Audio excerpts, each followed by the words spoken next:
Good evening po sa inyong lahat. Kumusta po kayo? Isa pong muling masaya na pagbati mula dito sa amin sa Florida, USA, ang Sunshine State ng Amerika. Welcome po to our weekly program Silver Lining. Dito lang sa nag-iisang Christian radio sa Baguio, DWLY 97.5 Cool FM. Para po sa mga bago dito, ako po si Silver. We are now broadcasting live over Northern Luzon. Mag-switch na po kayo sa 97.5 channel sa inyong FM radio. Binabati ko po ang lahat ng ating mga kaibigan dyan sa Baguio, mga jeepney at taxi drivers, lalo na ang mga kaibigan natin na nagda-drive sa rota ng City Camp Central, City Camp Proper, QM, Palma, mga kaibigan din natin dyan sa Aurora Hill, mga nagda-drive dyan sa Trunkville, mga kaibigan natin sa Bakaking, at mga pasahero na nakikinig ngayon. Maikli lang po ang ating devotional every Thursday ng gabi. Less than 15 minutes lang po. Kaya samahan nyo na po ako. Muli, sa mga nakikinig dyan sa may Ilocos region, na imbag, nga rabi kada kayo amin dito ang awan malabasan. Dita Luwag, Ilocos Norte, Sinait, Ilocos Sur, dagiti kabagyak dita Narbacan, dita kabagyak dita La Union, Abra, ada di pamilya di kabsat ko dita Isabela, ken dagiti gagayem ko iti naduma-duma nga probinsya iti Cordillera. Ken dagita kabagyak met dita Pangasinan, lalo dita Binalonan, Alcala, dagiti gagayem ko dita Nueva Vizcaya, Nueva Ecija ng Nangrunan. Okay, greetings to all of you. Naniniwala ko by faith na mas maaabot ng ating broadcast ang mas malawak pang area. Paulit-ulit ko pong sinasabing the Lord has allowed to extend our tents upang maging mas malawak at mas marami ang ating maaabot ng magandang balita. Mga mensahe, mga paalala na mula sa ating Panginoon sa pamamagitan ng ating programa, lalo na sa panahong ito. Sa mga nanonood at nagsishare po ng ating broadcast, salamat po sa inyong pag-share. Sa mga hindi pa nag-subscribe sa aking YouTube channel, ang Silver Lining, mag-subscribe na rin po kayo. Libre po ito, walang bayad. Last week, nagbigay po ako ng encouragement sa mga nanay na nalulungkot sa pagsapit ng Mother's Day. Nag-share po ako ng passage mula sa Luke tungkol sa pagkawala ni Mary kay Jesus ng 3 araw. Pinamagatan ko po ang ating devotional last week na si Mary is not perfect, na meron ding imperfection si Maria. Ngunit, Mary is the right one for the job. Sa mga nanay na may mga anak na merong kapansanan, huwag kang mag-alala. Ikaw ang tamang nanay ng anak mo. Mary was chosen to be the mother of Jesus. Ikaw rin is chosen to be the mother of your child. Hindi ka perfect tulad ni Mary, pero you are the right mother of your child. Mahirap man maging ina, pero remember that you are the right mom for your child. That you are chosen by God to be the mother. Sa araw na ito, pag-usapan natin ang tungkol sa pagkamatay. Marami pa rin ang hindi nakakaunawa kung ano ang mangyayari sa ating pagkamatay. O kaya'y saan pupunta ang ating kaluluwa pagkamatay ng ating katawang tao. Interesado ko bang malaman? Samahan niyo ako as we learn about it. Alam niyo, minsan, kung ang tao ay dumaranas ng hirap, naiisip na sana mamatay na lang ako. Diba? Nabanggit mo ba yung mga salitang yun? Huwag mong babanggitin yun. Be careful with your wish. Baka magkatotoo. Pero, marami ang nagsusuicide. Ang pagpapakamatay ay isa sa mga nangungunang sanhi ng kamatayan dito sa US at sa buong mundo. Ayon sa Biblia, there are 2 forms of existence beyond the grave. There are 2 resurrections. Una, mayroong muling pagkabuhay ang mga just o makatarungan. At pangalawa, mayroong muling pagkabuhay ang hindi makatarungan o hindi just.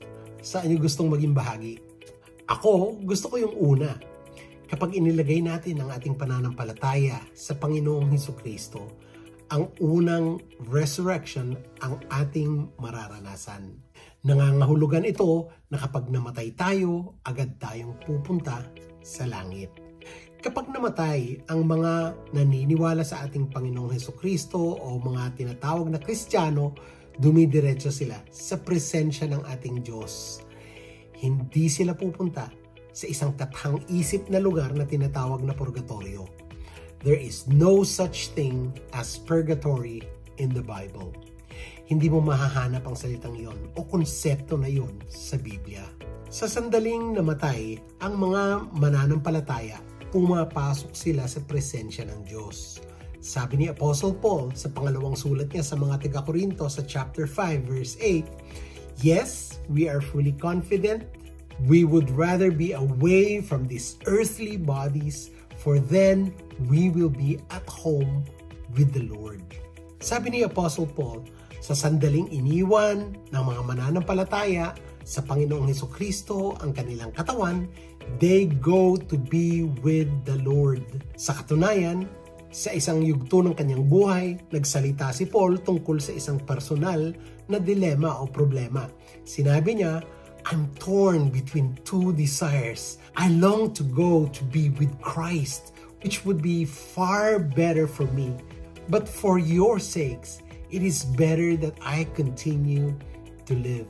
Notice, sinabi niya na nais niyang umalis at makasama ang ating Panginoong si Hesukristo. Sa sandaling mamatay ang mga mananampalataya sa kasalukuyan, pupunta sila sa langit. At pagkatapos, ang mga buhay pa hanggang sa pagdating ng rapture ng church, ang mga remaining believers ay makakasama na sa heaven. Pero paano ang mga naiwan at naging Kristiyano pagkatapos ng rapture? A great revival will break out during that time at milyong-milyong mga tao ang maniniwala. Sabi sa Revelation 20 verse 4, "They won't take the mark of the beast because God has told them not to." Bilang resulta, marami sa kanila ang mamamatay na martir sa panahon ng tribulation. Sa kabilang banda, kapag namatay ang mga hindi naniniwala, pupunta sila sa isang lugar ng pagdurusa na tinatawag na Hades. Walang kawala dito. Sa paghuhukom o sa Great White Throne Judgment, Hades will empty itself at lahat ng nasa lugar na ito ay pupunta sa mas higit pang miserableng lugar ng pagdurusa o kaya impyerno. For those who wait until this time, it will be too late. Hindi mahahanap sa Book of Life ang kanilang mga pangalan. Kahit pa sabihin nilang, "Lord, Lord, ginawa ko naman ang lahat. We prophesied in your name. We did that and we did this in your name." Ngunit malungkot at firmly sasabihin ni Jesus, "Hindi kita kilala. Lumayo ka sa akin. Ikaw na sumisira ng batas ng Diyos." Nakasulat po yun sa Matthew chapter 7 verse 23. Ang verse po na ito ay parang ang hirap tanggapin ng tao. Some people have a hard time with this verse. Sa palagay nila ay hindi ito fair o patas. Ngunit hindi po. Binibigyan tayo ng Diyos ng maraming pagkakataon na maniwala sa kanyang mga sinasabi. And those who end up in hell will have no one to blame on that final day but themselves. Kapatid, darating ang kamatayan, walang exempted po, at lahat tayo ay haharapin ito. Ang tanong ay kung haharapin mo ba ito bilang isang mananampalataya o bilang isang hindi mananampalataya. Ang desisyon ay nasa iyo na, kapatid. Kung gusto mong maging isang mananampalataya, tanggapin mo ang alok ng kaligtasan mula sa Diyos sa pamamagitan ng pagkamatay ng ating Panginoong si Hesukristo. Humingi ka ng tawad sa mga kasalanang nagawa mo, kahit sa mga hindi mo maalalang nagawa mo sa past.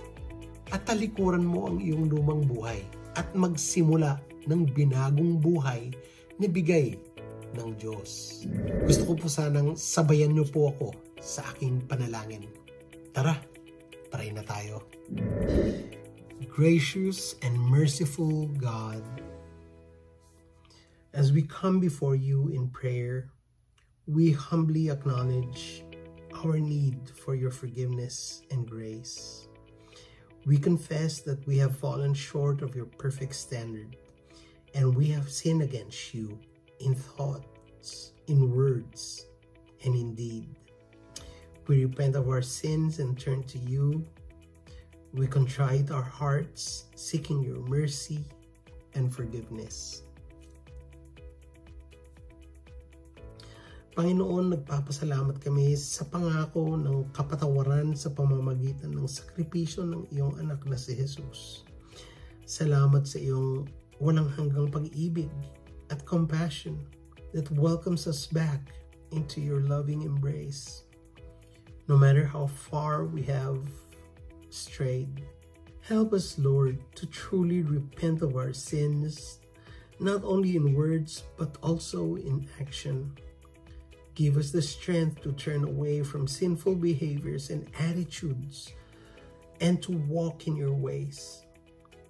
Fill us with your Holy Spirit, O Lord, that we may be transformed from the inside out and live lives that are pleasing to you.